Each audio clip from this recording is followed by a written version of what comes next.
total de 54 euros. Y eso, que no estábamos hablando entonces, ni podemos hablar ahora, de un tren de alta velocidad Madrid-Granada. Se trataba entonces, como ahora, de un tren convencional que discurre, eso sí, en buena parte de su trayecto por la vía de alta velocidad. Cuando exista un AVE Madrid-Granada, las tarifas serán aún más altas. El granadino en cuestión, que era un decrecentista sin saberlo, confesaba preferir el viejo tren que le permitía leer 1 hora y media más por trayecto y que sobre todo, y no nos engañemos, le permitía ahorrarse 54 euros que no precisamente le sobraban. Hace bastante menos tiempo, en el otoño del año 2010, esta otra estimulante figura intelectual, que es el exministro de Fomento, el señor Blanco, convocó una rueda de prensa para promocionar la nueva línea de alta velocidad que debía comunica ya, Madrid y Valencia. Y echó mano de una estadística demoledora. Lo sería al menos si entre nosotros hubiese periodistas con un mínimo de sentido crítico. Dijo: la nueva línea de alta velocidad Madrid-Valencia-Madrid va a permitir que se reduzca en un 55% el tráfico aéreo entre esas dos ciudades, en un 25% el tráfico en automóvil y en un 5% el tráfico en autobús. Interpreto de la única manera posible el significado de estas cifras. Hemos invertido miles de millones de euros de recursos públicos para construir una nueva infraestructura de transporte que va a permitir que la mitad de los ricos que se desplazaban en avión entre Madrid y Valencia cambien al tren, mientras la abrumadora mayoría de los pobres que se movían en autobús van a seguir moviéndose en autobús. Lo que acabo de deciros conduce a formular una pregunta que puede parecer tontorrona, pero que creo que da en el clavo de la cuestión. ¿Quién precisa llegar de Madrid a Valencia en 1 hora y 35 minutos? Respondo: los ejecutivos de las grandes empresas. Estamos trazando un sistema de transporte público ferroviario sobre la base de los intereses singularísimos de una escueta y asquerosa minoría de la población, mientras se reducen manifiestamente las posibilidades de transporte al alcance de los ciudadanos comunes. ¿Por qué digo esto? Los trenes baratos han ido desapareciendo. No queda más remedio, si uno quiere viajar en tren, que asumir las tarifas prohibitivas que impone la red. Tercer y último debate que quiero mencionar. He contado muchas veces que un compañero de departamento, desgraciadamente fallecido 3 años atrás, repetía incansable que era firme partidario de la abolición plena de la pena de muerte, excepto en el caso de los arquitectos. Bueno, yo me tomo la licencia de sustituir a los arquitectos por los tertulianos de las radios y de las televisiones. Los todólogos, ya sabéis, estas personas que inician sus observaciones diciendo: yo la verdad sobre esto no sé nada, para a continuación explicarte esto y demostrar que en efecto tenían toda la razón, que no sabían absolutamente nada. Hace un par de años, contemplando una tertulia televisiva, observé absorto cómo uno de los tertulianos al uso, persona que castiga una y otra vez la lengua castellana, de argumentos siempre vaporosos y siempre serviles con los poderosos, aquel día parecía sembrado. No estoy ironizando. Realizó una reflexión, a mi entender, extremadamente lúcida y puntillosa sobre el delicado panorama energético que se nos viene encima de resultas del encarecimiento inevitable de los precios del petróleo y del gas natural. Cuando terminó su intervención comprendí lo que ocurría.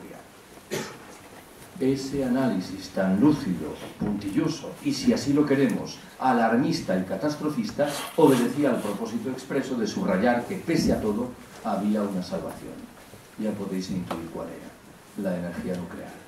Este buen señor había comido la víspera con uno de los responsables de prensa de una de las empresas del sector atómico, que le había explicado qué es lo que debía decir para justificar la conclusión de que la única salvación llegaba de la mano de la energía nuclear. A estas alturas conviene que no nos dejemos engañar. Los pronósticos al uso señalan que en el planeta tenemos uranio para 50 años. Pero quienes quieren convertir la energía nuclear en nuestra tabla de salvación señalan que hay que multiplicar al menos por 3 el número de centrales atómicas hoy existente. El cálculo aritmético es sencillo. Tendremos uranio para 15 o 20 años. Nadie sabe qué hacer con los residuos generados por las centrales, que constituyen una vez más un legado dramático para las generaciones venideras. La construcción de esas centrales, de los edificios, es muy gravosa en términos de cambio climático. La energía que producen resulta comúnmente muy cara y reclama las más de las veces de subvenciones públicas. Por no hablar, en fin, de las condiciones de seguridad, un debate aireado al calor de lo ocurrido hace un año en Japón.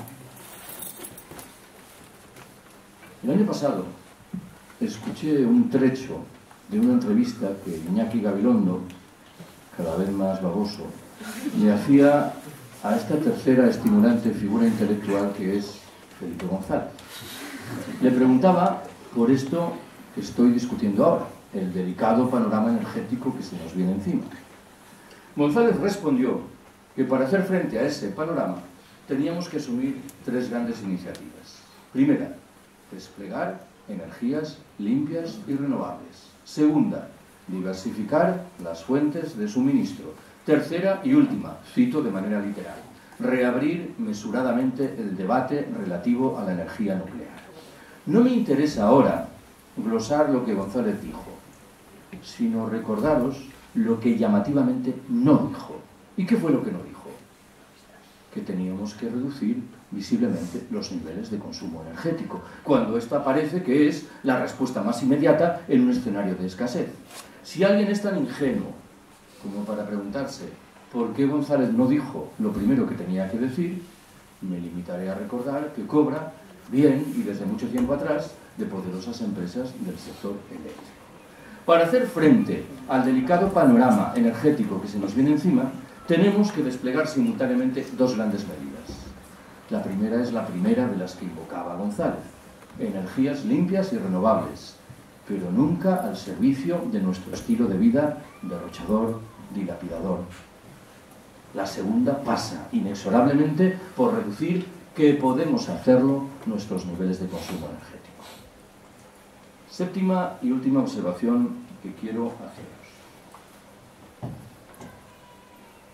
Hace 3 o 4 años se publicó en Francia un libro en cuyo propio título el autor señalaba lo que entendía que eran semejanzas muy notables entre la crisis del año 1929 y la de hoy. A buen seguro que cuando este ensayista francés asumía esa comparación, en modo alguno deseaba transmitirnos un mensaje tranquilizador. No olvidéis que la crisis de 1929 estuvo en el origen del asentamiento de los fascismos en el decenio siguiente. Estuvo en el origen, si así lo queremos, de la propia Segunda Guerra Mundial. Tengo la impresión, sin embargo, de que el diagnóstico queda un poco cojo. ¿Por qué? Nos hemos acostumbrado a utilizar la palabra crisis en singular para identificar la modulación que el sistema ha decidido etiquetar como financiera de la crisis. Y estamos olvidando que en la trastienda hay otras crisis en plural. ¿En qué estoy pensando? En el cambio climático, que es una realidad que ya está ahí y que no tiene ninguna consecuencia saludable.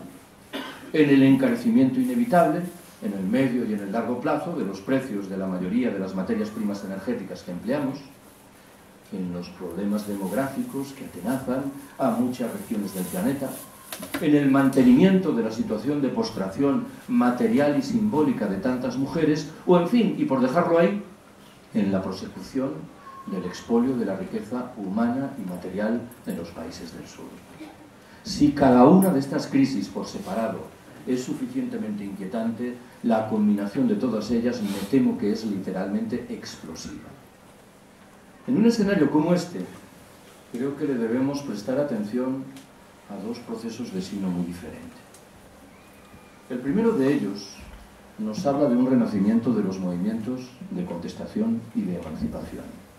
Durante mucho tiempo he señalado esto y veía sonrisitas entre el público, pero afortunadamente las sonrisas han ido desapareciendo. Creo que incipientemente se está gestando un mundo nuevo. Un proyecto como el del decrecimiento, lo llamemos así o utilicemos cualquier otro término, hace media docena de años hubiera provocado, en el mejor de los casos, algún tipo de sonrisa más o menos benévola. Hoy cada vez hay más personas que se percatan de que tenemos que buscar salidas por caminos como este. Hace unos meses, en septiembre, recibí un correo de una editorial de Atenas, en Grecia, que me pedía autorización para traducir al griego uno de mis libros sobre el decrecimiento. Y el argumento que utilizaban era muy llamativo. Decían escuetamente: aquí en Grecia ya lo hemos probado todo y hemos comprobado que todo es una mierda. Pues parece que tendremos que empezar a abrir otros servicios.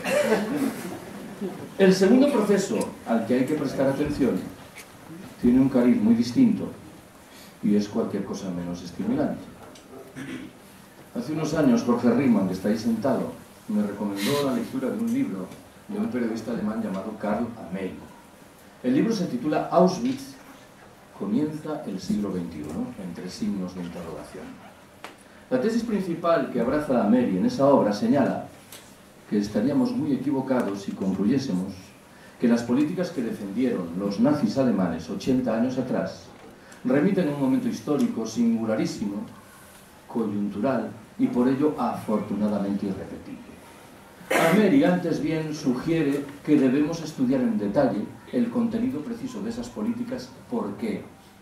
Porque bien pueden reaparecer en los años venideros, no defendidas ahora por ultramarginales grupos neonazis, sino postuladas por algunos de los principales centros de poder político y económico.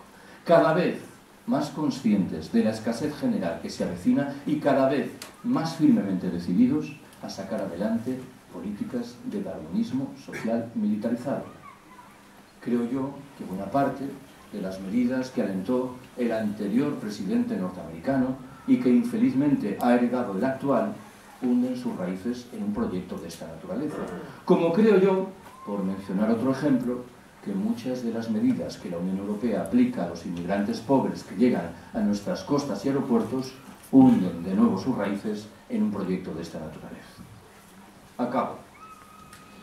He contado muchas veces que hace, qué sé yo, un par de años me invitaron a participar en una mesa redonda en la Facultad de Ciencias de la Información de la Universidad Complutense.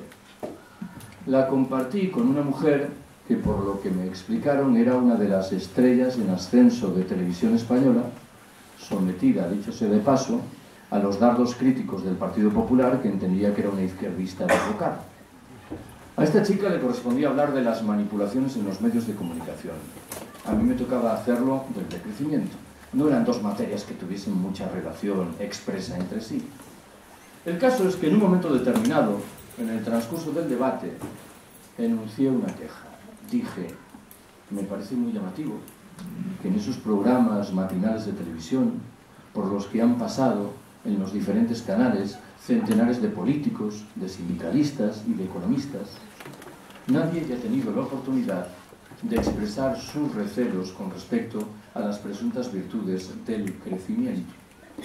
Nadie haya tenido la oportunidad de explicar en tiempo y modo qué es esto del decrecimiento.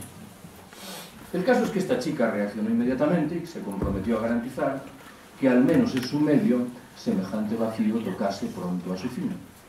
Vaya por delante que no volvimos a saber nada más de ella. Recuerdo perfectamente, eso sí, qué fue lo que me dijo cuando nos despedíamos. Se me acercó muy solícita y me dijo: oye, Carlos, esto del decrecimiento no será una cosa un poco revolucionaria, ¿verdad? ¿Podéis intuir la cara de perplejidad que puse?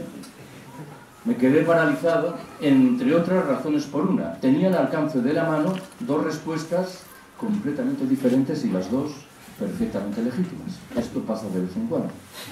La primera respuesta hubiera consistido en decir: pues mira, sí, ¿para qué te vamos a engañar? Estamos reivindicando la primacía de la vida social, la democracia directa y la autogestión, habida cuenta de por dónde discurren las reglas del juego dominantes en nuestras sociedades. Describir eso como revolucionario es perfectamente legítimo. Pero tenía al alcance de la mano una respuesta completamente distinta, que hubiera consistido en decir: pues mira, no, es un proyecto que nace en la cabeza de gentes muy tranquilas, que están cada vez más preocupadas por el derrotero que la especie humana le está imprimiendo al planeta Tierra, y que en paralelo están preocupadas por los derechos de las generaciones venideras y por los derechos de las demás